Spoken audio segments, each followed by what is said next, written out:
Hello my dear students, आप सबका अपने इस YouTube channel Bittu math classes पर स्वागत है। आज हम थर्ड चैप्टर की एक्सरसाइज 3.1 करने जा रहे हैं। इससे पहले मैंने आपको थर्ड चैप्टर का कंप्लीट इंट्रोडक्शन करवा दिया। यदि आपने वो नहीं देखा तो आप पहले उसको देख लीजिए, क्योंकि यदि आप उसको कर लोगे तो आपको थर्ड चैप्टर में किसी प्रकार की कोई भी परेशानी नहीं आएगी। उसमें मैंने आपको बीजगणितीय विधि के अंतर्गत आने वाली सभी विधियाँ जैसे कि प्रतिस्थापन विधि, विलोपन विधि और बृहज्गुणनखंड विधि को अच्छे से करवाया है, और साथ ही साथ ग्राफीय विधि, इनकी ग्राफीय विधि को भी करवाया है, और उसके साथ ही साथ बनने वाली लाइन, उनके इंटरसेक्टिंग पॉइंट्स और वे उनके हल संगत और असंगत सब इंट्रोडक्शन में करवा चुका हूँ। क्योंकि यदि आप पहले इंट्रोडक्शन को कर लेते हो तो जितनी भी आप गलतियाँ करते हो वो सभी आप इंट्रोडक्शन में कर लोगे, और एक्सरसाइज करते वक्त आपसे कोई भी गलती नहीं होगी, और एक्सरसाइज के सभी क्वेश्चनों को आप आसानी से कर लोगे। इसलिए इसको करने से पहले आप एक बार हमारे इंट्रोडक्शन की 2 वीडियोस देख लीजिए, वो 1.5 से 2 घंटे में करवाई हुई हैं, तो आप थर्ड चैप्टर को अच्छे से कर लोगे। तो आइए स्टार्ट करते हैं। हमारा फर्स्ट क्वेश्चन है, आफ्ताब अपनी पुत्री से कहता है 7 वर्ष पूर्व मैं तुमसे 7 गुनी आयु का था, और अब से 3 वर्ष बाद मैं तुमसे केवल 3 गुनी आयु का रह जाऊंगा। इस स्थिति को बीजगणितीय तथा ग्राफीय रूपों में व्यक्त कीजिए। यानी कि इसमें क्या कहा गया है, ये हमारे आयु से संबंधित सवाल है। यानी कि इस थर्ड चैप्टर में आयु से संबंधित जितने भी सवाल हैं मैं सभी को आपको एक यूनिक मेथड से करवाऊंगा। यदि आप एक बार उस मेथड को देख लेते हो तो आप आयु वाला कोई भी सवाल हो देखते ही आसानी से इक्वेशन बना सकते हो, बिना कुछ सोचे और बिना कुछ समझे। यानी कि देखते हुए बता दोगे कि इसकी इक्वेशन क्या बनेगी। तो आइए जैसे मैं करवाता हूँ एक बार उसको समझने की कोशिश कीजिए।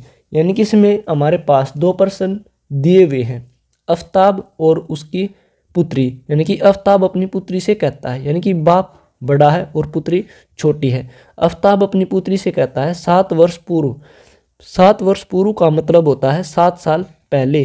7 मैं तुमसे 7 गुनी, 7 गुनी का मतलब होता है कि आपको 7 से मल्टीप्लाई करना है, आयु का था, और अब से 3 वर्ष बाद, यानी कि 3 वर्ष बाद का मतलब होता है 3 को ऐड करना है। मैं तुमसे केवल 3 गुनी, 3 गुनी आयु का मतलब होता है कि 3 से मल्टीप्लाई करना है, आयु का रह जाऊंगा। और इस स्थिति को बीजगणितीय तथा ग्राफीय रूपों में व्यक्त कीजिए। यानी कि आपने यदि समझने की कोशिश की हो तो 7 वर्ष पूर्व के लिए मैं 7 को माइनस करूँगा, और 7 गुनी के लिए मैं 7 को मल्टीप्लाई करूँगा। 7 वर्ष बाद के लिए मैं, यानी कि 3 वर्ष बाद के लिए मैं 3 को ऐड करूँगा, क्योंकि बाद का मतलब ऐड होता है, और 3 गुनी के लिए मैं 3 से मल्टीप्लाई करूँगा। यानी कि इसमें हमने 2 इक्वेशंस लेकर के आनी है। जो हमारी पहली इक्वेशन होगी हमारी 7 वर्ष पूर्व मैं तुमसे 7 गुनी आयु का था, यहाँ तक हम एक इक्वेशन बनाएंगे, और अब से 3 वर्ष बाद मैं तुमसे केवल 3 गुनी का आयु का रह जाऊंगा, यानी कि यहाँ तक हम अपनी सेकंड इक्वेशन बनाएंगे। किस तरह से बनाएंगे तो आइए स्टार्ट करते हैं, मैं आपको बताता हूँ। जैसे कि आफ्ताब और उसकी पुत्री 2 पर्सन हैं, तो मैं मान लूँगा कि आफ्ताब की आयु x वर्ष है और उसकी पुत्री की आयु y वर्ष है। तो माना आफ्ताब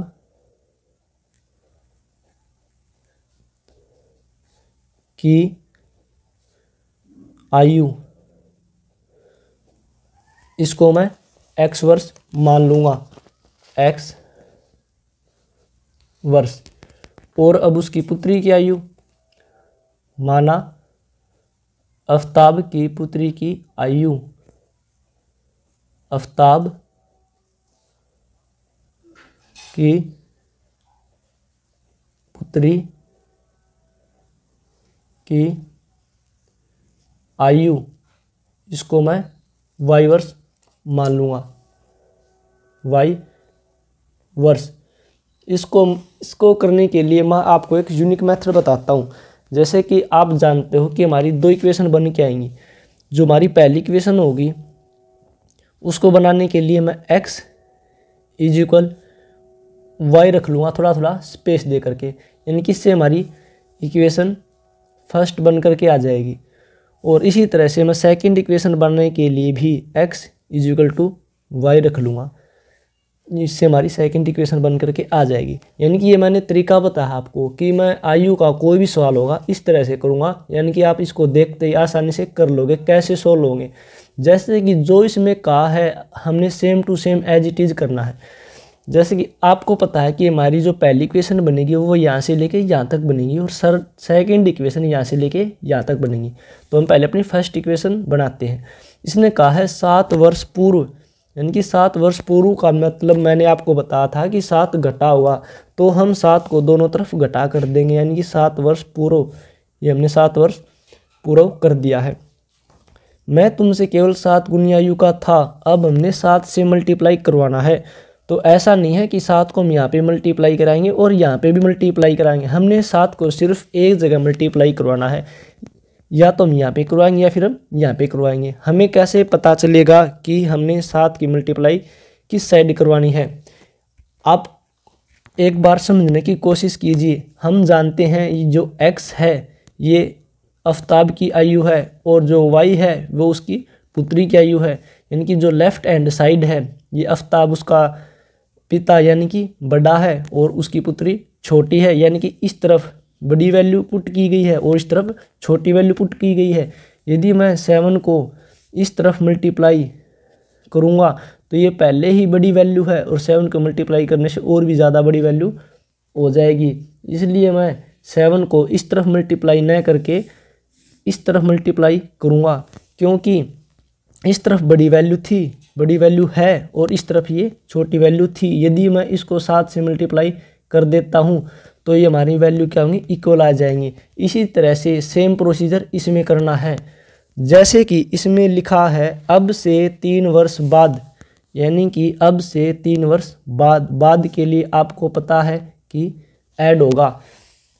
मैं तुमसे केवल 3 गुनी यानी कि 3 की मल्टीप्लाई करनी है। पिता के साथ तो मल्टीप्लाई करेंगे नहीं क्योंकि वो पहले से बड़ा है और बीच में इज इक्वल का साइन दिया है और ये हमारी वैल्यू छोटी है, तो हम किसके साथ मल्टीप्लाई करेंगे, उसकी पुत्री के साथ। जब मैं इस इक्वेशन को सोल्व कर दूंगा तो हमारा इक्वेशन 1 बन के आ जाएगी और इसको सोल्व करूँगा तो इक्वेशन 2 बन के आ जाएगी। जैसे मुझे पता है कि जब मैं इसको सोल्व करूँगा तो x minus 7 is equal to इसके साथ मल्टीप्लाई 7 y माइनस 49। तो जब इसको सोल्व करूँगा तो x प्लस का 7 इस तरफ आके माइनस का 7y is equal to minus का 49 और ये प्लस का 7 जब इक्वल के उस तरफ जाएगा तो हमारा माइनस का 49 और प्लस का 7 इस तरफ मेरा माइनस का 42 बच जाएगा, यानी कि ये हमारी इक्वेशन 1 है। और इसी तरह से मैं इसको सोल्व करके इक्वेशन 2 निकाल लूँगा। जैसे कि जब मैं इसको आगे सोल्व करूँगा तो x plus 3 is equal 3y plus 9। जब मैं इसको सोल्व करूँगा तो x प्लस 3 ये प्लस का 3y इस तरफ आके माइनस का 3y इज इक्वल टू 9। मुझे पता है कि मेरे ये इक्वल से इस तरफ वाली मेरी लेफ़्ट हैंड साइड है और इक्वल के उस तरफ वाली मेरी राइट हैंड साइड है। मुझे पता है कि जो मेरी लेफ़्ट हैंड साइड होती है वहाँ पे मेरी सिर्फ x और y की वैल्यू होती है, तो मैं सिर्फ यहाँ पे x और y की वैल्यू रखूँगा, बाकी जो कुछ भी होगा उसको मैं राइट हैंड साइड भेज दूँगा। तो इसी तरह से मैंने x माइनस का 3y इसको तो मैं यहीं पे रख लूँगा, लेकिन मेरे पास ये जो 3 है ये एक्स्ट्रा है, ये लेफ़्ट हैंड साइड नहीं बल्कि ये राइट हैंड साइड होना चाहिए। तो इस 3 को मैं राइट हैंड साइड भेजूँगा। 9 हमारा एज इट इज़ 3 प्लस का उस तरफ जाके माइनस का, यानी कि x minus 3y is equal to 6। ये हमारी इक्वेशन 2 है। मतलब मेरे पास इक्वेशन 1 और इक्वेशन 2 बन के आ गई। इक्वेशन 1 है हमारी x minus 7y is equal to minus 42 और इक्वेशन 2 है हमारी x minus 3y is equal to 6, यानी कि ये हमारी इक्वेशन 1 और ये हमारी इक्वेशन 2। इसको मैंने आपको बीजगणितीय विधि से करके दिखा दिया है। बीजगणितीय विधि में हमने सिर्फ इक्वेशन बनानी होती है, यानी कि समीकरण बनाने होते हैं। यदि वो आपसे कहता है कि इसकी वैल्यू फाइंड आउट करो, तो हम इसकी वैल्यू फाइंड आउट करने के हमारे पास 3 तरीके हैं बीजगणितीय विधि से: प्रतिस्थापन विधि, विलोपन विधि और वज्र गुणनखंड विधि। वो मैंने आपको इंट्रोडक्शन में करवाई है, लेकिन इसने सिर्फ कहा है कि बीजगणितीय विधि में दिखाओ, तो हमने ये हमारी बीजगणितीय विधि है, हमने यहाँ पे दिखा दिया। इसके बाद सेकंड कंडीशन दी है कि इसको ग्राफ रूप में भी व्यक्त करो, यानी कि अब हम इसको ग्राफी विधि से सोल्व करेंगे। ग्राफी विधि भी मैंने इंट्रोडक्शन में आपको बड़े अच्छे से करवाई थी। तो ये स्टार्ट करते हैं। हम अपनी इक्वेशंस लिख लेते हैं। हमारी इक्वेशन है x minus 7y equal minus 42। इसी तरह से हमारी इक्वेशन सेकंड है x minus 3y equal to 6। ये हमारी इक्वेशन फर्स्ट है और ये हमारी इक्वेशन सेकंड है। ग्राफी विधि को सोल्व करने ते वक्त मैंने आपको बताया था कि सबसे पहले हम इक्वेशन 1 को लेंगे और इसके बाद हम इक्वेशन 2 को लेंगे। इक्वेशन 1 को लेने के बाद हम उसके बॉक्स बनाएंगे और उन बॉक्स की वैल्यू हम ग्राफ में डिनोट कर देंगे, और इसी तरह से हम इक्वेशन 2 को लेंगे और उससे एक बॉक्स बनाएंगे और उस बॉक्स की वैल्यू ग्राफ में पुट कर देंगे। तो ये स्टार्ट करते हैं। हम सबसे पहले इक्वेशन 1 को लेंगे। हमारी इक्वेशन 1 है x minus 7y equal minus 42। ये हमारी इक्वेशन 1 है। इस यहाँ से हम सबसे पहले अपनी x की वैल्यू निकाल लेंगे। आप चाहे तो y की वैल्यू भी निकाल सकते हो, लेकिन आसान रहेगा कि आप यहाँ से x की वैल्यू निकाल लीजिए। तो x की वैल्यू निकालेंगे तो x लेफ्ट साइड रहेगा, बाकी सब कुछ राइट हैंड साइड चला जाएगा। तो x इक्वल हमें -7 की यहाँ पे कोई ज़रूरत नहीं है, तो हमारा ये -7y equal to right hand side जाएगा। तो माइनस का 42, ये माइनस का इस तरफ आके प्लस का 7y, तो मेरा x इक्वल टू, यानी कि x इक्वल टू ये आ गया। इसके बाद मैंने आपको बताया था कि हम यहाँ पे एक बॉक्स बनाएंगे और उस बॉक्स को क्या कर देंगे, फिल कर देंगे। और फिल करने के तरीके भी मैंने आपको बताए थे। ये हमारा x और ये हमारा y। हम y की वैल्यू पुट करेंगे तो मुझे x की वैल्यू मिलेगी। यदि मैं x की वैल्यू पुट करूँगा तो मुझे y की वैल्यू मिलेगी। तो इस कंडीशन में अच्छा रहेगा कि मैं y की वैल्यू पुट कर लूँ, यानी कि यदि मैं y की जगह पे कुछ नंबर लिखता हूँ तो ये मेरा नंबर है 42 और ये हमारा y की जगह कुछ नंबर लिखूँगा तो ये भी मेरा नंबर बन के आ जाएगा, यानी कि ये नंबर। तो x की वैल्यू भी मुझे नंबर में मिल जाएगी। आपको मैं ये क्यों बता रहा हूँ, क्योंकि यदि आप यहीं से इसको अच्छे से करके चलोगे तो जब मैं आपको आगे आने वाले चैप्टर को कराऊँगा तो मैं उसको इसी विधि से करवाने वाला हूँ, क्योंकि एक थोड़ा यूनिक मेथड है, इसको आप अच्छे से समझ जाओगे। इसलिए यहीं से आप सीख के चलो। जैसे कि माइनस का 42 प्लस 7। अब मुझे यहाँ पे y की कुछ वैल्यू पुट करनी है। मैं y की क्या वैल्यू पुट करूँ? मैंने y की वैल्यू पुट करने के आपको बहुत से तरीके बताए थे। जैसे कि मान लीजिए मैं y की जगह पे 1 पुट करता हूँ, यहाँ पे मैं 1 पुट करता हूँ तो 7 1 जा 7, ये माइनस का 42 और ये प्लस का 7। तो मेरे पास जो x की वैल्यू कुछ थोड़ी सी ज़्यादा बड़ी आ जाएगी, जो ग्राफ पे दिखाना मतलब थोड़ा लेंथी, थोड़ा बड़ा ग्राफ बनेगा। इसलिए मैं y की ऐसी वैल्यू पुट करूं जिससे कि मेरे x और y की वैल्यू आपस में संतुलित बनी रहे। मान लीजिए मैं y की वैल्यू 2 पुट करता हूं तो 7 की मैं 2 से मल्टीप्लाई करूंगा 14, और जब मैं 42 में से 14 को घटाऊंगा तो मेरे पास x की वैल्यू कुछ ना कुछ बड़ी आएगी। इसलिए मैं ऐसी वैल्यू पुट करनी है ताकि थोड़ी ही संतुलित बनी रहे।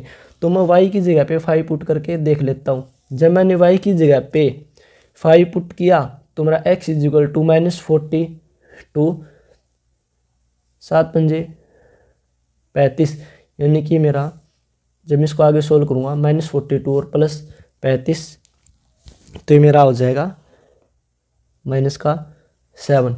यानी कि मैंने x की जगह पे तो y की वैल्यू ली 5, तो मुझे x कितना मिला माइनस का 7। इसी तरह से मैं इस बॉक्स को भी भर लूँगा। तो मेरे पास यही इक्वेशन है, यही को लिख लूँगा मैं दोबारा से, चाहे आप चाहे तो डायरेक्ट भी कर सकते हो। 7y, यानी कि इसमें मैं y की वैल्यू पुट कर लूँ। अब की बार मैं y की वैल्यू 6 पुट करके देख लेता हूँ, तो मुझे x की वैल्यू क्या मिलेगी, यानी कि y की जगह पे मैंने 6 पुट किया, तो x is equal to -42 plus 7×6 = 42, तो मुझे ये 0 मिला, इक्वल टू 0, यानी कि y की जगह पे 6 किया पुट किया तो फिर मुझे 0 मिला। इसी तरह से मैं सेकंड इक्वेशन को लेके ऐसे ही सेम तरीके से मैं बॉक्स बना लूँगा। उसका बॉक्स मैं यहाँ पे बना लेता हूँ, जैसे कि इक्वेशन नंबर 2x - 3y = 6, ये हमारी इक्वेशन नंबर 2 है। इसमें मैं आप सबसे पहले x की वैल्यू निकालूंगा, तो मेरा x = 6 + 3y आएगा। और अब आप जानते हो कि हम सबसे पहले एक बॉक्स बनाएंगे, तो ये मैंने एक बॉक्स बना लिया है और अब हमने इसमें वैल्यू पुट करनी है, ये x और ये y। मैं y की वैल्यू पुट करूँगा तो मुझे x की वैल्यू मिलेगी, तो x = 6 + 3। अब मैं y की वैल्यू क्या पुट करूँ, तो आपको तो पता ही है कि वैल्यू कैसे पुट करते हैं, तो मैं यहाँ पे y की वैल्यू 1 पुट कर लेता हूँ, यानी कि मैंने y कितना लिया, 1 लिया, तो मुझे x क्या मिलेगा देखते हैं। x = 3, 6 + 3 = 9, तो मुझे x की वैल्यू 9 मिली। इसी तरह से मैं दोबारा से फिर से पुट करके देखूँगा, x = 6 + 3। अब हमने क्या फिर से y की वैल्यू पुट करनी है, तो अब मैं y की वैल्यू 2 पुट करके देखता हूँ। जब मैं y की वैल्यू 2 पुट करता हूँ तो मुझे x की वैल्यू 6 + 3 × 6 = 12, तो मुझे x की वैल्यू 12 मिलती है।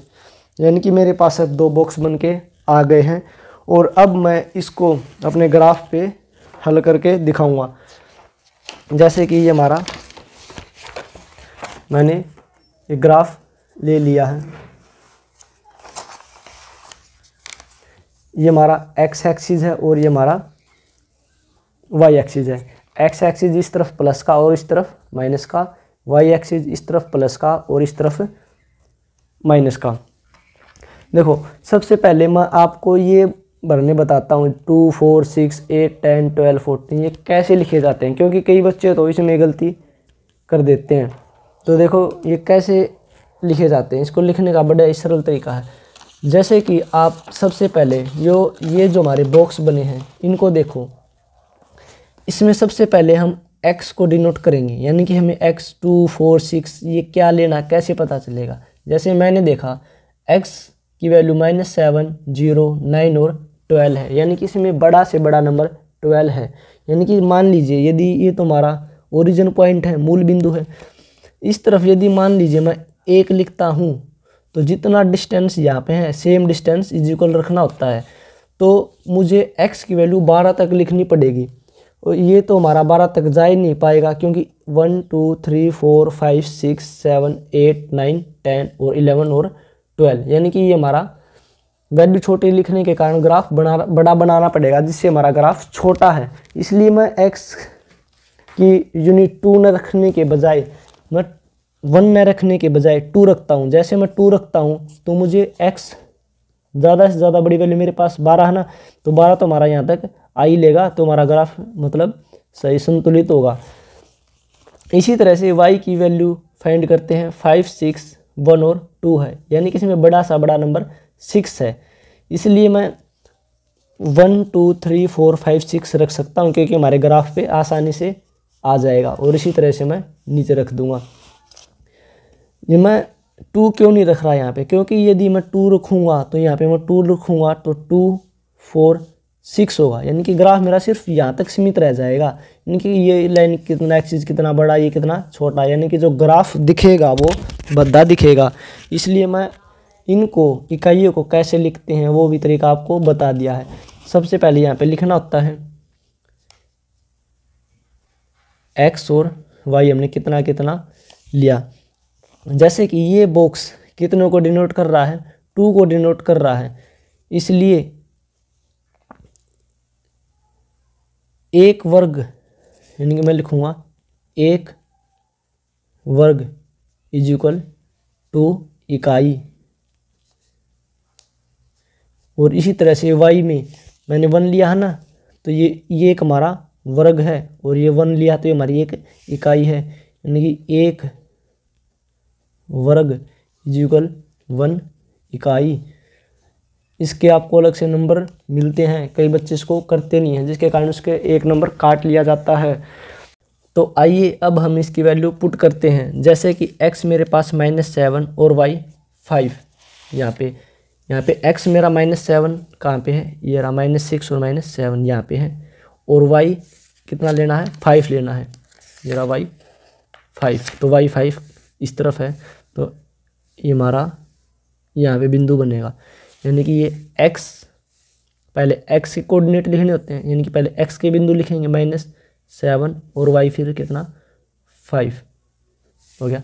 अब सेकंड पॉइंट को डिनोट करेंगे, जैसे कि सेकंड पॉइंट में y 6 और x 0, यानी कि पहले x को डिनोट करेंगे फिर y को, x 0 और y 6, x 0 क्योंकि यहाँ पे x भी 0 और y भी 0, और y 6, तो ऊपर की तरफ चलेंगे y 6, ये हमारा बिंदु यहाँ पे आएगा। मैं यहाँ पे लिख दूंगा x 0 और y 6, ये यहाँ पे। इसके बाद इसको हम क्या करेंगे, मिला देंगे, मैं इनको मिला देता हूँ।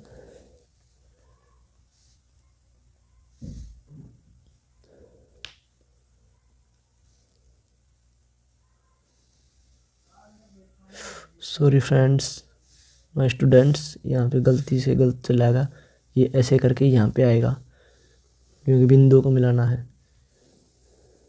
यहाँ पे ये लाइन इस तरफ जा रही है और लाइन इस तरफ जा रही है। अब ये हमारे किस इक्वेशन से बने हैं, इसको ऊपर इक्वेशन लिखनी होती है। हमारी वो इक्वेशन थी x - 7y is equal -42, x - 7y is equal -42। इसी तरह से मैं इसको भी नोट कर दूंगा, x9 और y 1, x9 y 1, x9 यहाँ पे और y 1 यहाँ पे, यानी कि ये, और इसी तरह से x12 y 2, x12 और y 2, ये यहाँ पे। ये मेरा बिंदु कौन सा था, ये था x9 और y 1, इसको मैं ऐसे डिनोट कर दूंगा, और इसको भी मैं x12 और y 2, इसको मैं ऐसे डिनोट कर दूंगा, और मैं इन बिंदुओं को आपस में मिला दूंगा। मैंने बिंदुओं को मिला दिया। आप चाहे तो इसको आगे तक कितना भी लेके जा सकते हो। अभी हमारी किस इक्वेशन से बने हैं वो भी दिखाना होगा कि हमारी किस इक्वेशन से बने हैं। हमारी इक्वेशन थी x - 3y is equal to 6, x - 3y is equal to 6। ये हमने ग्राफी विधि से भी कर दिया है। ओके फ्रेंड्स, तो आगे करके देखते हैं हमारा सेकंड क्वेश्चन।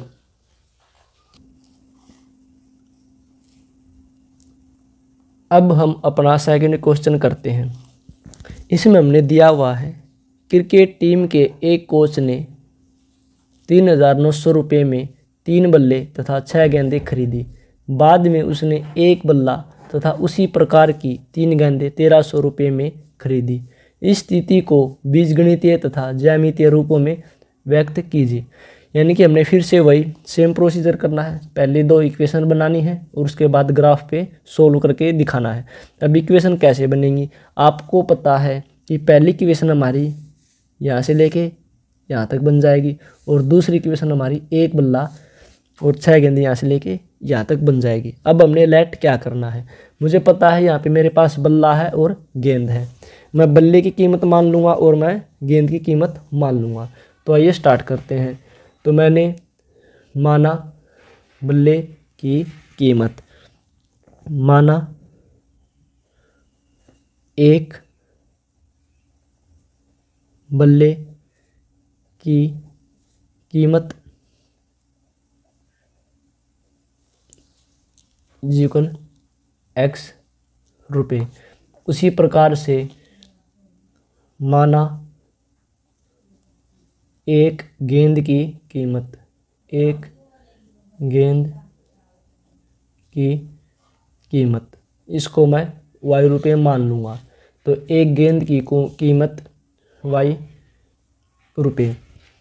लेकिन मेरे पास 3 बल्ले हैं। जब एक बल्ले की कीमत x रुपये है तो 3 बल्ले की कीमत 3x होगी। और मेरे पास 6 गेंद है, एक गेंद की कीमत y रुपये है तो मेरे पास 6 गेंद की कीमत 6y होगी। और इसी प्रकार से एक बल्ले की कीमत 1y और 3 गेंदों की कीमत 3y होगी।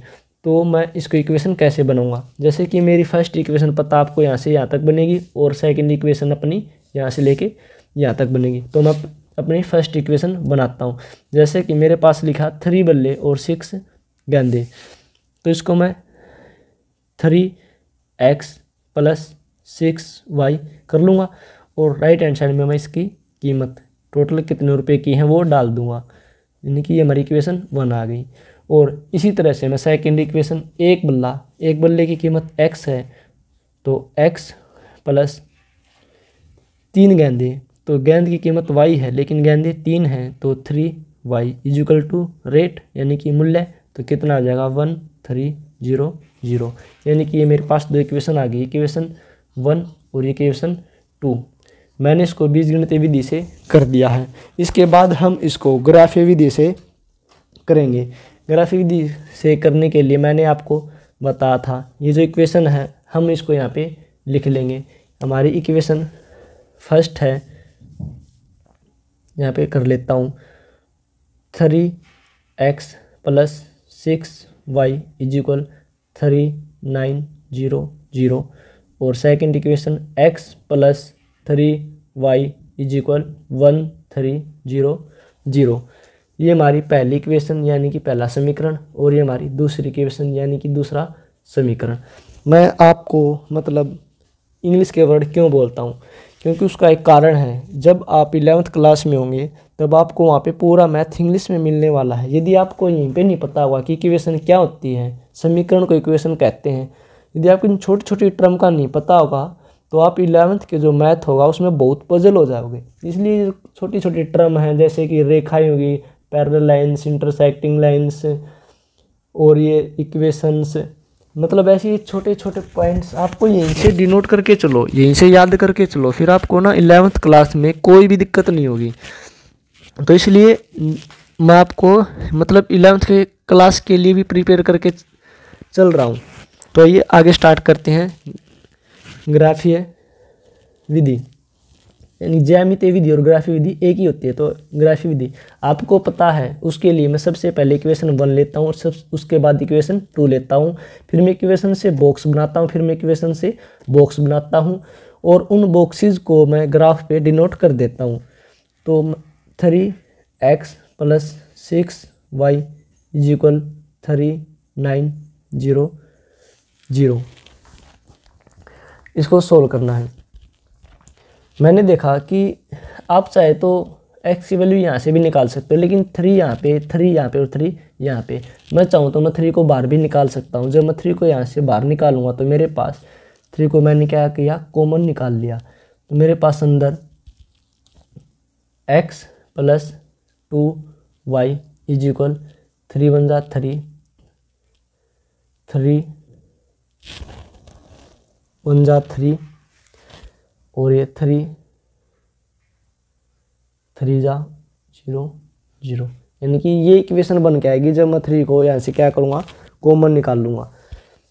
इसको मैं ऐसे लिख ले, 3 सारे में से निकला है तो इसको 3 से चाहे तो आप हटा भी सकते हो। तो मेरे पास जो मूल इक्वेशन बन के आई वो है x + 2y = 1300।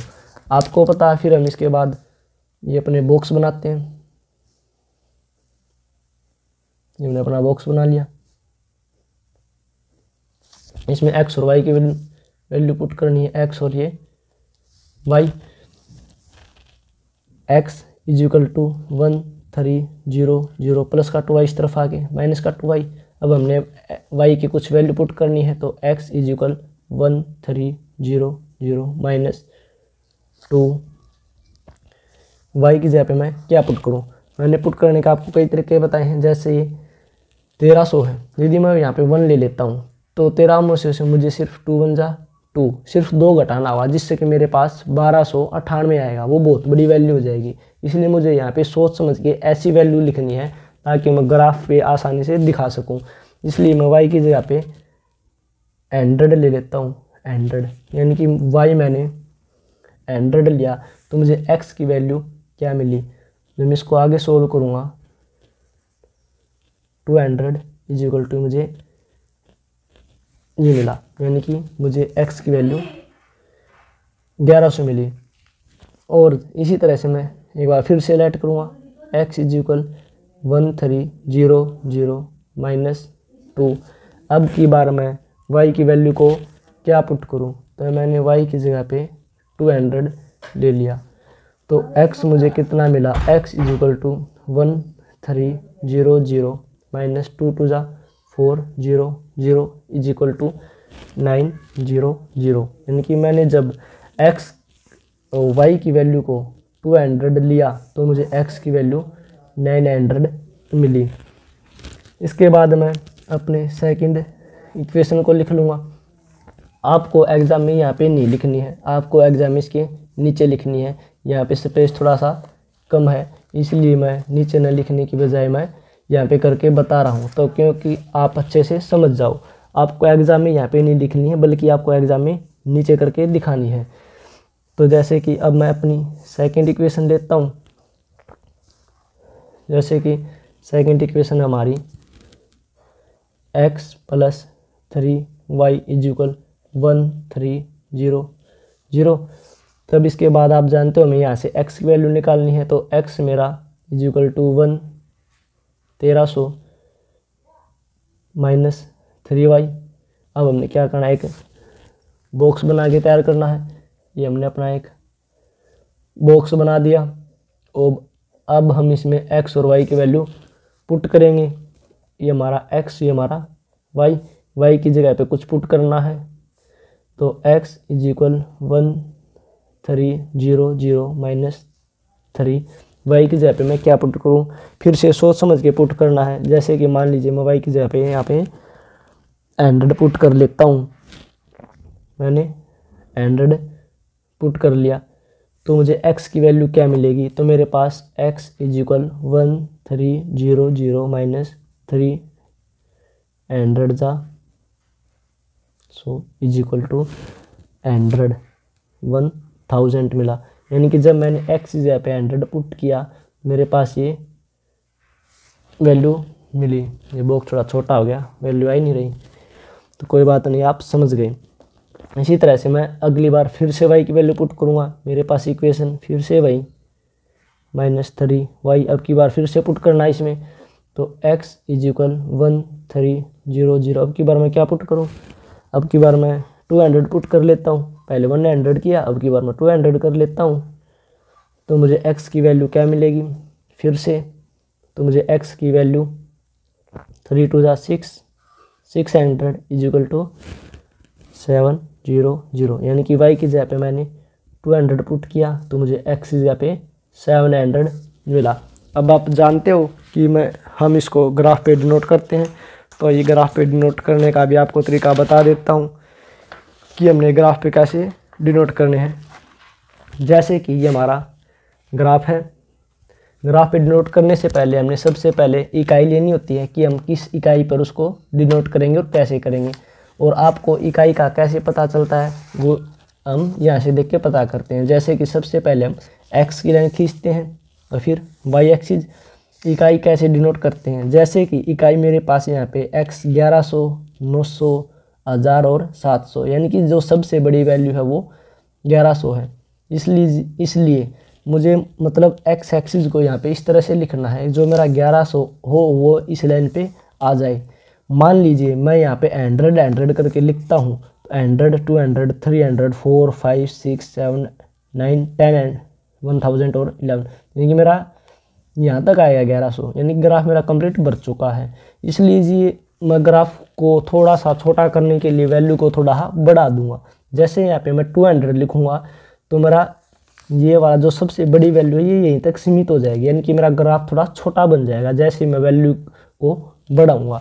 इसलिए ये जो यूनिट होती है 200, ये मैंने x की मानी गई इकाई है, यानी कि एक वर्ग को मैंने 200 के बराबर माना है। इसलिए इसको मैं सबसे पहले यहाँ पे लिख दूंगा, यानी कि एक वर्ग इज इक्वल टू 200। और इसी तरह से y को भी कैसे डिनोट करना है, y के लिए भी चेक करेंगे 100 200 100 200, यानी कि यदि मैं मान लीजिए जैसे मैंने 200 लिया, मैं 200 ले लेता हूँ तो मेरा यहीं तक पूरा y का ग्राफ सीमित हो जाएगा। इसलिए मुझे y की ऐसी वैल्यू पुट करनी है कि बड़ा से बड़ा 200 और इससे भी बड़ा कुछ हो सकता है। तो मैं 20 के हिसाब से कर लेता हूँ, 20 40 60 80 100 120 140 160 180 200 और 220। तो मैंने एक y का जो एक वर्ग है, एक वर्ग यानी कि एक ये बॉक्स, इस बॉक्स को वर्ग कहते हैं। ये मैंने कितनी इकाई के इक्वल लिया है, 20 इकाई के इक्वल लिया, तो एक बॉक्स इज इक्वल टू 20 इकाई, ये मैंने यहाँ पे लिख दिया। और आप चाहे तो इसको ऐसे बॉक्स में भी डाल सकते हो। अब मैं इसके जो पॉइंट हैं उनको डिनोट करूँगा। उसको डिनोट करने का आसान तरीका बिल्कुल x 1100 और y 100, यहाँ पे देखेंगे x 1100 यहाँ पे और y 100, y 100 इसके ऊपर यहाँ पे, यानी कि मेरा x 1100 है और y 100 है। और इसी तरह से x 900 और y 200, x की लाइन ये है, x 900 ये 900 और y 200, 200 के लिए ऊपर थोड़ा और ऊपर, ये हमारा y है 200, यानी कि यहाँ पे थोड़ा गलत मिस हो गया, यहाँ पे लिख दिया, थोड़ा अलग लिखना चाहिए था। अब इसके बाद ये जो नंबर है इनको मैं हो जाएगा नोट करूँगा, वो बाद में कर लूँगा ताकि मैं दूसरी लाइन खींचूँ कभी वो ऊपर से चली ना जाए। इसलिए मैं ये पॉइंट को पहले डिनोट कर लेता हूँ, y 100 और x 1000, y 100 सॉरी x 1000 और y 100, x 1000 यहाँ पे और y 100, y 100 यहाँ पे, और x 700 y 200, x 700 यहाँ पे और y 200। इसको मैं आगे बढ़ाऊँगा, y हमारा 200। यानी कि जो आपको ध्यान रखना, जो पहले बनने वाले पॉइंट कौन से थे, ये थे पहले, यानी कि जो पहली इक्वेशन से ये पॉइंट बने थे, हमने सिर्फ इन पॉइंटों को मिलाना। कभी आप गलती से इन पॉइंटों को मिला दो तो गलत हो जाएगा। जो हमारे पहले जो पॉइंट बनने थे उनको ध्यान में रखना है। जो हमारे पहले पॉइंट ये वाले बने थे तो हमने सिर्फ इन्हीं पॉइंटों को मिलाना है, इन्हीं बिंदुओं को मिलाना है। तो मैंने ये मिला दी। और इसी तरह से बाद में हमारे ये पॉइंट मिले थे तो अब हमने सिर्फ इन्हीं बिंदुओं को मिलाना है, और हमने भी इसी तरह से इन बिंदुओं को मिला दिया। लाइन थोड़ी आगे खींच दी ताकि इंटरसेक्ट कर जाएं, ये आपस में एक दूसरे को प्रतिच्छेद कर जाएं। आगे खींच दी और ये थोड़ा आगे खींच दिया, यहाँ पे इंटरसेक्ट किया है। अभी के जो पॉइंट थे अब उसको भी लिख लेंगे, जैसे कि ये हमारा पॉइंट था, यहाँ पे देख के लिख लो x 1100 और y 100। इसी तरह से ये वाला बिंदु ये हमारा था x 900 y 200, x 900 और y 200। और ये किसी इक्वेशन से बनी थी, हमारी इक्वेशन थी। बी इक्वेशन को भी लिख लेंगे, हमारी इक्वेशन थी 3x + 6y = 3 9 0 0। और इसी तरह से हम इसके बिंदु को भी लिख लेंगे। ये हमारे पॉइंट थे x 1000 और y 100, और ये हमारे बिंदु थे x 700 और y 200। ये किसी इक्वेशन बनने से इसी इक्वेशन से बने थे, तो अब हम इसी इक्वेशन को भी लिख लेंगे। हमारी इक्वेशन थी x + 3 y is equal to 1300, यानी कि हमारा सेकंड क्वेश्चन भी सोल्व हो चुका है। इसके बाद हम करेंगे अपना थर्ड क्वेश्चन। तो थर्ड क्वेश्चन में क्या दिया हुआ है, ये हमारा थर्ड क्वेश्चन है। इसमें कहा गया है 2 किलो सेब और 1 किलो अंगूर का मूल्य किसी दिन 160 रुपये था। 1 महीने बाद 4 किलो सेब और 2 किलो अंगूर का मूल्य 300 रुपये हो जाता है। इस स्थिति को बीजगणितीय तथा ज्यामितीय रूपों में व्यक्त कीजिए। अब आप समझ गए होंगे कि हमारे पास दो चीज़ दी हुई हैं, एक तो सेब और एक अंगूर, यानी कि हम सेब को और अंगूर को लेट करेंगे। माना सेब का मूल्य x रुपये और अंगूर का मूल्य y रुपये। और इसके बाद आपको पता है एक इक्वेशन हम 2 किलो सेब यानी कि 2x, 1 किलो अंगूर यानी कि प्लस 1y मूल्य इज इक्वल 160, यानी कि एक समीकरण तो हम यहाँ तक बना लेंगे और अगला समीकरण हम यहाँ से लेके यहाँ तक बना लेंगे। तो आइए स्टार्ट करते हैं, इसको कैसे करेंगे। सबसे पहले सेब का मूल्य मान लेंगे। माना सेब का मूल्य, माना 1 kg सेब का मूल्य x रुपये, इसके बाद 1 किलो अंगूर का मूल्य, माना 1 किलो अंगूर का मूल्य, इसको हम y रुपये मान लेंगे। तो हमने मान लिया y रुपये। अब अकॉर्डिंग टू क्वेश्चन, प्रश्नानुसार, यानी कि जो हमें क्वेश्चन में कहा गया सिर्फ वैसा ही करेंगे। जैसे कि 1 किलो सेब का मूल्य x रुपये है, तो 2 किलो सेब का मूल्य 2x हो जाएगा, तो इसलिए 2x प्लस 1 किलो अंगूर का मूल्य y रुपये है, तो 1 किलो अंगूर का मूल्य भी y रुपये ही होगा, तो y इज इक्वल टू 160। ये हमारी इक्वेशन 1। और इक्वेशन 1 2 यहाँ से, यानी कि 4x plus 2y is equal to 300। आप समझ गए होंगे ना, क्योंकि 4 किलो सेब है, 1 किलो सेब का मूल्य x रुपये, तो 4 किलो सेब का मूल्य 4x प्लस 1 किलो अंगूर का मूल्य y रुपये, तो 2 किलो अंगूर का मूल्य 2y, तो 2y इज इक्वल टू 300। यानी कि सिंपल वे में कहूँ तो 2x plus 1y is equal to 160। तो वैसे ही लिख दिया 2x plus y is equal to 160। और इसी तरह से सेम यहीं से 4x plus 2y is equal to 300, यानी कि 4x plus 2y is equal to 300। ये हमारी इक्वेशन 1 और ये हमारी इक्वेशन 2 बीजगणितीय विधि से दिखा दिया। अब हम इसको किससे दिखाएंगे, ग्राफी विधि से करके दिखाएंगे। ग्राफी विधि को आप करना सीख चुके होंगे। ग्राफी विधि को कैसे करते हैं, सबसे पहले हम अपनी दोनों इक्वेशन लिख लेते हैं। जैसे कि मेरे पास दोनों इक्वेशन है 2x plus y is equal 160 और 4x plus 2y is equal to 300। अब इसको कैसे सोल्व करेंगे, जैसे कि मान लीजिए 2 मेरा यहाँ पे भी, 2 यहाँ पे भी, 2 और 2 यहाँ पे भी, तो मैं चाहूँ तो इस इक्वेशन को चेंज करके लिख सकता हूँ। यानी कि इस इक्वेशन की जगह पर मैं जब इसमें से कॉमन निकालूंगा तो मेरे पास 2 बाहर निकल के आएगा और अब बच जाएगा 2x plus y is equal 150।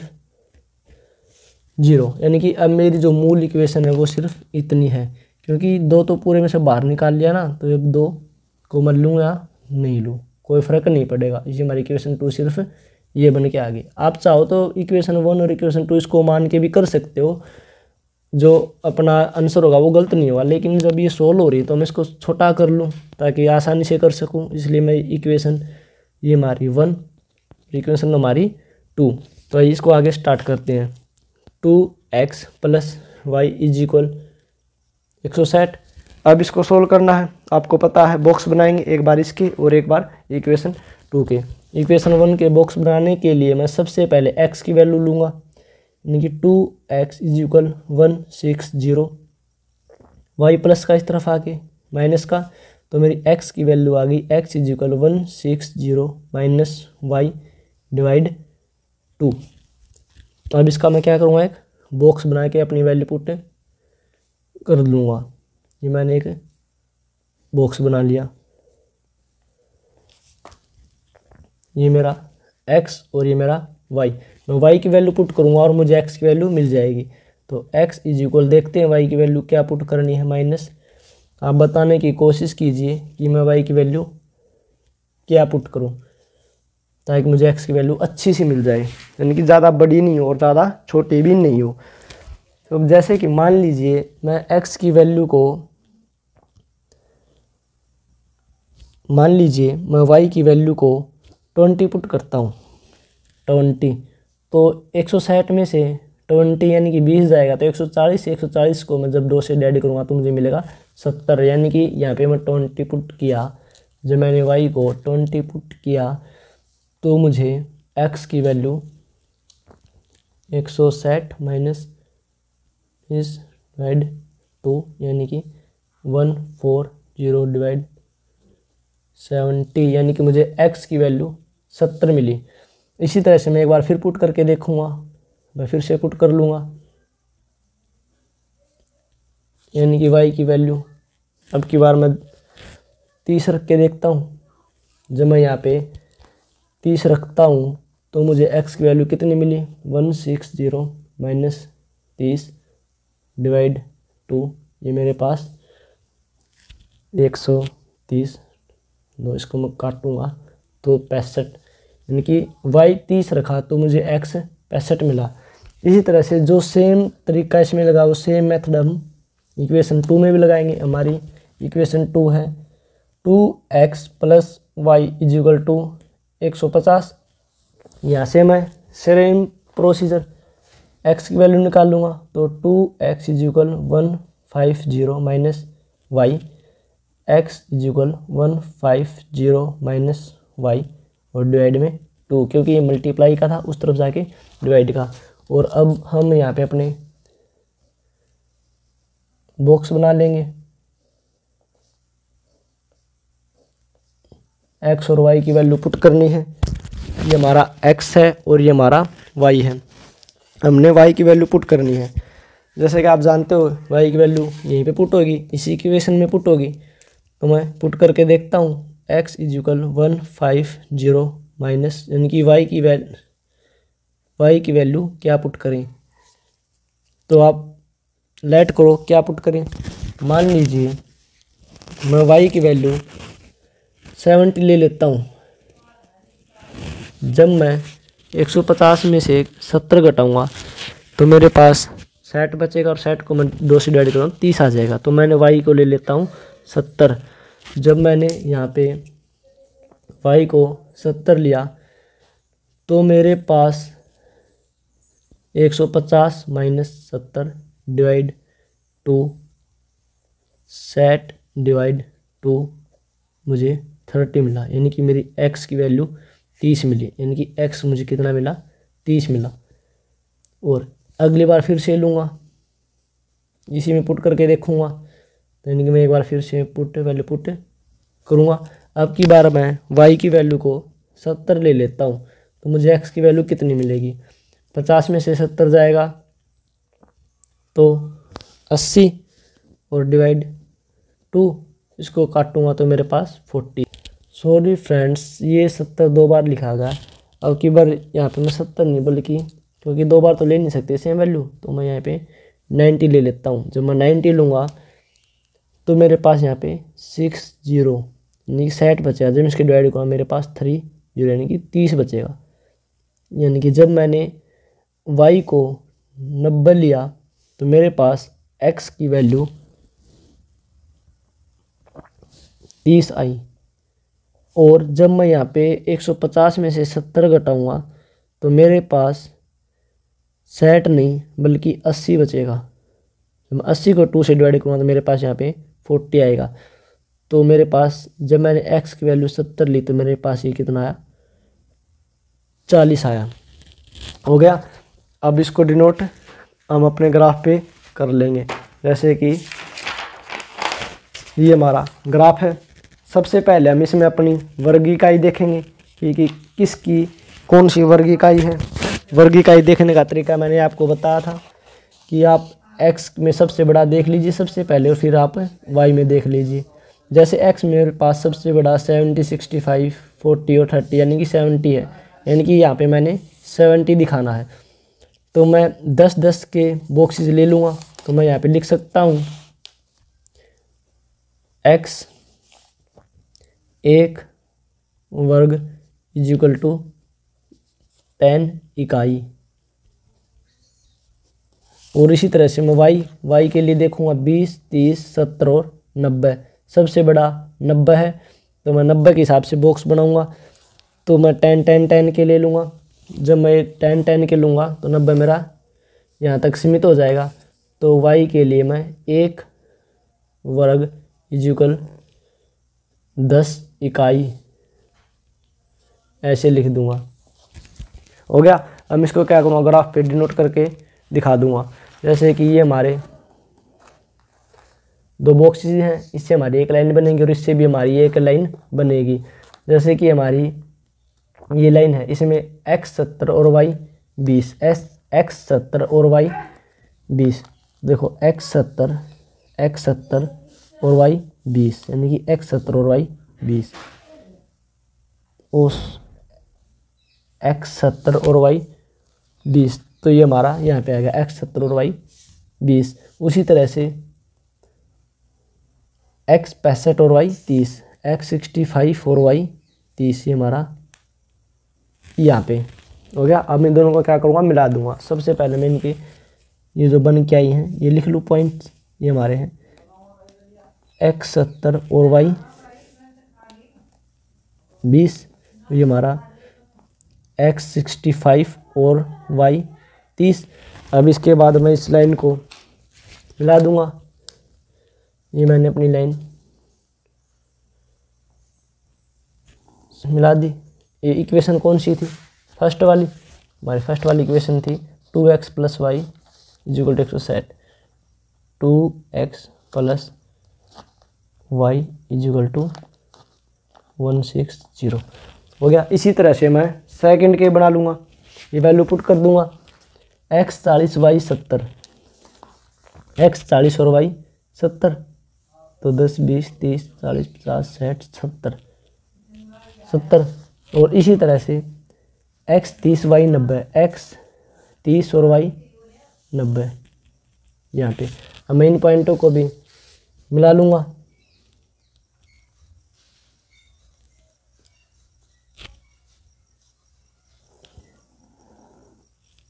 Note कर दिए, यानी कि हमारी पैरेलल लाइन्स आ गई हैं। ये हमारा था, देख के लिख ले यहाँ से x 40 और y 70, x 30 और y 90। ये हमारी इक्वेशन लिखेंगे। अब कौन सी इक्वेशन थी, ये हमारी इक्वेशन थी 2x + y = 150। ये हमारी इक्वेशन थी। अब आप समझ गए होंगे कि हमने कैसे किया है। मैंने आपको थर्ड एक्सरसाइज यानी कि 3.1 एक्सरसाइज कंप्लीट करवा दी है। आप इसको अच्छे से कर लीजिए। यदि फिर भी आपको कोई प्रॉब्लम होती है तो कमेंट करके बता दीजिए। यदि आपको कोई वीडियो अच्छा लगता है, आपके लिए हेल्पफुल रहता है, तो उसको लाइक, शेयर एंड सब्सक्राइब ज़रूर कीजिएगा। एंड डोंट वरी स्टूडेंट्स, क्योंकि आपको इस वीडियो का ये जो PDF है डिस्क्रिप्शन में मिल जाएगा और डिजिटल PDF होगा। आप चाहे तो लिंक पे दोबारा से क्लिक करके दोबारा से उसको देख सकते हो, ताकि आपको अच्छे से प्रैक्टिस हो जाए। मैथ के क्वेश्चंस करने के लिए आपको अच्छे से प्रैक्टिस करनी होगी, क्योंकि जब आप एक क्वेश्चन को कई बार कर लोगे तो आपकी गलत होने की जितनी भी संभावनाएं हैं वो सारी की सारी कम हो जाएंगी। यानी कि मैथ को अच्छे से सीखने के लिए आप बार बार प्रैक्टिस करते रहिए, क्योंकि मैथ बार बार प्रैक्टिस करने से ही आता है। और ये जो इंग्लिश के टर्म आपको बीच बीच में बोलता हूँ, आप इनको ध्यान में धर लीजिए, क्योंकि ये आपके लिए प्लस पॉइंट होगा 11th क्लास में। क्योंकि जब और बच्चे सिर्फ हिंदी में यानी कि सिर्फ हिंदी सीख के जाएंगे और वहाँ पे उनको सिर्फ इंग्लिश में मैथ मिलेगा, तो वहाँ पे बहुत ज़्यादा कन्फ्यूज हो जाएंगे। उनको ये भी नहीं पता होगा कि इक्वेशन को ही समीकरण कहते हैं और समीकरण को इक्वेशन कहते हैं। उनको हिंदी में तो अच्छे से पता है कि समीकरण कैसे होते हैं, लेकिन जब उसको इक्वेशंस कह दिया जाएगा, पता तो है उस चीज़ का, लेकिन इक्वेशन सिर्फ नाम लेते हुए सोचेंगे पता नहीं क्या आ गया। इसलिए जितनी भी इंग्लिश की जो टर्म है, कुछ टर्म है मैं आपको बोलने की बताने की कोशिश भी करता हूँ, उसको आप अपना प्लस पॉइंट लेके चलिए। क्योंकि जो बच्चे 11th क्लास में मैथ लेने वाले हैं और यदि उनको इंग्लिश की इन टर्मों का भी नहीं पता, तो आप मान के चलिए आपको बहुत बड़ी प्रॉब्लम हो सकती है। इसलिए इन टर्म को प्लीज़ प्लीज़ प्लीज़ याद करके चलिए, ताकि आपको 11th में कोई भी दिक्कत नहीं हो। क्योंकि 11th क्लास का मैथ भी आपको मैं ही करवाने वाला हूँ। तो यदि आपको हमारा ये वीडियो अच्छा लगता है, आपके लिए हेल्पफुल रहता है, तो इसको लाइक शेयर एंड सब्सक्राइब ज़रूर कीजिए। Thank you friends.